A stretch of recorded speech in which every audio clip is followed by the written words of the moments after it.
All right, everyone, welcome back to the Brad in College channel, and make sure you guys hit that subscribe button right now. We'll wait. Think they did it? I don't know. Anyway, today we're going to talk to you guys about how to bowl on difficult oil patterns. When you're missing left, it's bad. When you're missing right, it's bad. Brad's going to be the one to tell you how to not do that. Stay tuned. This video is sponsored by Skillshare, and Skillshare is an online learning community with thousands of classes that you can take and learn from. Yeah, and Skillshare is extremely easy to use, and if you're wanting to learn something specific, Skillshare has you covered. Recently, we just took the iPhone filmmaking class with Caleb Babcock and Niles Gray. And we chose this class because we get a lot of questions on what is the best way to vlog, and a lot of times the easiest and most convenient is with your iPhone. So Kyle and I, we do use the iPhone quite a bit, so we figured there were some things that we could learn for our own personal use and to tell people when they ask us these questions. Yeah, when we first started making YouTube videos, neither one of us knew anything about like filmmaking, editing, audio, none of it. So having resources like Skillshare makes our job way easier. And Skillshare has given our fans the opportunity to click the link in the description, and the first 1,000 people that sign up through that link get 1 month free subscription of Skillshare that allows you guys to search whatever topics you want to learn. So go ahead, click that link in the description. All the information will be below, and enjoy the video. All right, Brad, so behind us here, we have a former U.S. Open pattern. And for those of you bowling people out there, the U.S. Open is a 40-foot pattern in length, and the oil is spread completely even across, which makes it very, very difficult. This is one of those patterns where, and a lot of you guys have probably felt this, we feel it all the time, where you miss right, it won't hook, and then you try to tighten up your angles and you miss left and it overhooks. So Brad, when you're bowling on something like this, what are you trying to accomplish to try to get rid of that? Well, the number one goal is to make sure you just hit the pocket, right? I mean, you can go through all the bowling balls, you can stand on every part of the lane. You're going to stand in the place and you're going to throw the bowling ball that just gives you the most control, and it just gives you the best chance of shooting 220. I mean, remember, 210, 200, 220, those are good games. Now, what do you have to do to shoot a 220 on a difficult bowling pattern? Well, you need to be clean, for one. So anytime you miss, you absolutely have to make the spare, because 220 becomes very difficult when it's hard to strike if you're not making spares. And secondly, you got to just make sure that everything's in control and that you're going through all the stuff that you need to make sure that you're in the right part of the lane. And we're going to detail some of those things for you, because we're going to throw some shots and go through a bunch of different bowling balls. But the main thing is, can you get to the pocket, and can you pick your spares, and can you get to 210? Right, so I think one of the things we need to work on, and we talk about this, is strategy, right? So this pattern in particular, we're going to show you, the first shot's going to be that Brad's going to throw a shot up 5 here, and we're going to show that this is probably completely out of bounds. When the pattern is really flat like this and it's a little longer, playing right is usually bad. So Brad, let's throw one like up 5-ish.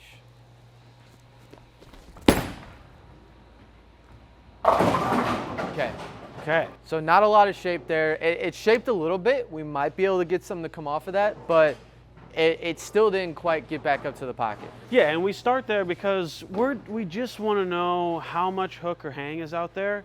If there's hook there, that actually almost got back, so that tells us, we can potentially play that. We don't know for sure yet. Right, and then a lot of times when you see a shot like that, maybe you can play there, but the thing to be, I guess, weary about is that you might have one where you throw it great up the lane and it splits the 8-9, and you're like, oh my God, I need to play there.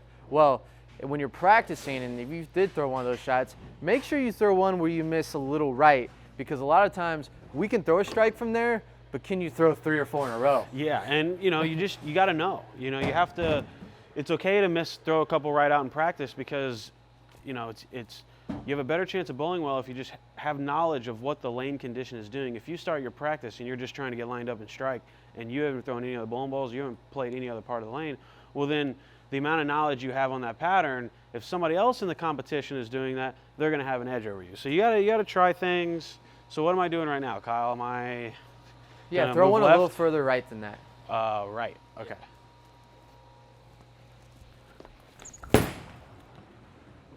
Yep. So that's what's going to happen when you play right. on a pattern like this, that there's a lot of oil on the outside part of the lane, it's gonna hang there. So even though you threw that one and it almost got back up to the pocket, if you miss a little right, you're gonna pay maximum penalty. And I'm really glad he left the washout there, because that is a max penalty. That's a hard spare to pick. It's gonna be very difficult for anyone to pick. And when we're bowling on these difficult patterns, we want to try to play angles, use the right ball, and have the right strategy to negate and try to leave as least amount of those as possible. Yeah, I mean, I've been bowling my whole life, and I throw a shot like that, and I get tense, you know? I don't want to play there. I mean, I throw 2 shots, one went light, and then I just leak it a little bit. It went mega light for a split. Well, I'm not going to stay there and just try and be perfect. We already know that 2 pretty decent shots went 0 for 2. So that's a pretty clear sign right there. No. Yeah, so you threw 2 shots. Now, after kind of seeing what's going on with those 2 shots, what's going to be the next strategy or place that you're going to try So to now play? we need to figure out what's going on in the middle part of the lane too. Do we know? I don't know how long this pattern is, but some 40-foot patterns, we'll say this is 40 feet, is you can find some shim, and then some 40-foot patterns you can't. It just depends on the surface and the oil and all that stuff. But we need to figure out what's going on in the middle of the lane. Is there a way that we can get our ball to slide through the middle of the lane? If we put it in the middle, is it going to hook too much? So now I'm going to move left. Yeah, so this one's probably going to be in between 3rd and 4th arrow somewhere. Yep. Okay. Same ball. Same ball. And we're just getting an idea of what's going on in the middle of the lane. I actually got that one right. But I mean, Okay. we're still learning. So that's the miss, and that's why this is a very difficult pattern, because when you miss a little right there, it hangs. It And hangs. that's a very easy miss to happen. It's common, it's going to happen, and even when you're lined up, they're going to happen. I think an important thing to talk about when you're bowling on difficult patterns is that it is difficult to get to the pocket. You are going to have bad misses, and you're going to have errant shots, and you're going to also have shots where you thought were kind of close and they weren't. And we got to keep adjusting. So don't be scared when those happen. Just think to yourself, okay, am I in the right part of the lane? Do I need to try a different strategy? So that one I missed right, which again, you know, we're just learning. I don't care that I threw it bad or whatever. I now know that when I get my feet left and I miss it to the right, that there's no hook spot out there. So what are you going to do now? So now I'm gonna play more of the middle. I'm not gonna throw it out to the right. Throw it as out to much. the right. Okay. And we're gonna see if this slides as much as that last one did, or if it hooks, then we're in trouble. Okay, so that actually slid way more than I thought it would. Right. So that's a good sign. Now, if that would have hooked and went almost Brooklyn, that's what we call jail, or bowling out of a phone booth. That's Yeah. what I've heard that one. Bowling out of a phone booth. It's like, you can't, there's nowhere to throw it. So the fact that that didn't hook means I have a place to throw it, which is a really good sign. Yeah, absolutely. And we're also, what I liked about that one is that you're up the back, you rolled it. We didn't try to hit it very much, and it was smooth off the end of the pattern. So a lot of times we're bowling on these hard patterns, we want to try to get a ball reaction that is controllable. There's times when we bowl on stuff where we really want something to be sharp down lane, but on harder patterns, it's tough to control when we just want to get to the pocket. For instance, that last shot Brad left like a half 7, weak 7, whatever you want to call it, that's perfect. That is the result we're looking for. A lot of times that will fall, a lot of times it won't, but the beautiful thing is we had a single pin instead of a washout that we had to shoot at. Yeah, and you know, a lot of times I would look at that, the way that ball just hit the pins right there and it flat 7'd, and you think, well, we have all these balls that we throw, there's probably a better one out there. Most of the time that's the case. When they're really, really difficult and 210 or 220 is a good score, you almost throw it out the window. You don't care about a bowling ball having a better shape or looking prettier through the pins or whatever. You don't care about none of that. Did it hit the 1-3? And if that ball is doing that, then you're giving yourself the best chance to, you know, you don't even know. You might even shoot 260 or 270, but you're definitely giving yourself the best chance to shoot 210, 220. Right. So, but because this one actually, if that one would have hooked and I would have been uncomfortable, I would have had to split the gap. So the one that went way out to the right and then the one that went left, I'd have to try and play directly in the middle of those two and then just try and put on the best shot-making clinic I can for myself. That's not the case here. We have a little bit of room in, so I'm going to throw another shot, same spot, and we're going to see if we can get this ball to kind of go through the pins a little better and go from there.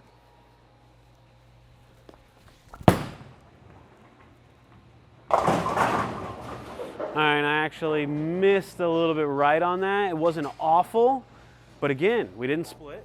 Right, and that's part of the strategy. Like when you're looking, if you, as much as you want the ball to hit the pocket, another important thing is when we miss and we're in a close, if you're in the close part of the lane and you have a ball, when you're missing, like that shot. Before, when we were further right, when he missed right, we washed out. Now we moved everything in. When he misses now, it's a 2-pin instead. And I think an important mindset to talk about when you're bowling on difficult patterns is don't go chasing 5-baggers. We just want to throw quality shots, hit the pocket, make our spares, try to get doubles here and there, stay clean, and then you'll be amazed that when you're shot making, you get more comfortable with what's going on with the lane, your shot making's a little better, those 5-baggers will come. But if you start pressing for 5, 6, 7-baggers, trying to say, oh, I'm not striking, then usually bad things start happening. Especially, you start out 160, you're trying to gain pins back. You just gotta first and foremost get to the hole. So now, one last shot, just to sum up the whole little learning process here. We tried out to the right, and then we tried left, and we found something left because there was hold. I haven't struck yet, so now this is the shot. I should be pretty comfortable because we at least have a line. And I missed the last one a little bit to the right, and I only 2-pinned and I didn't split. So I should be comfortable right now. I've got a decent line, and so we're gonna see if we can hit it. And this will be the medium pattern. Here we go. Hook. Nah. The max penalty, baby. I'm missing right. Now that was a poorly executed shot. I can't necessarily blame that one on the ball. I mean, I don't know. Maybe at this point I would throw another ball, but again, even where I'm playing right now, I know I just split, but I'm close to the pocket. I threw that one pretty bad. It did split, but it almost got back. Yeah. So even though I haven't struck yet, I am pretty close. And that's really step number one. You want me to show you how it's done real Yeah, quick? go ahead. We got to give the folks at home what they want. Last time I threw a shot, it fell out of my hand into the right gutter, so. Yeah, don't do that. Or do.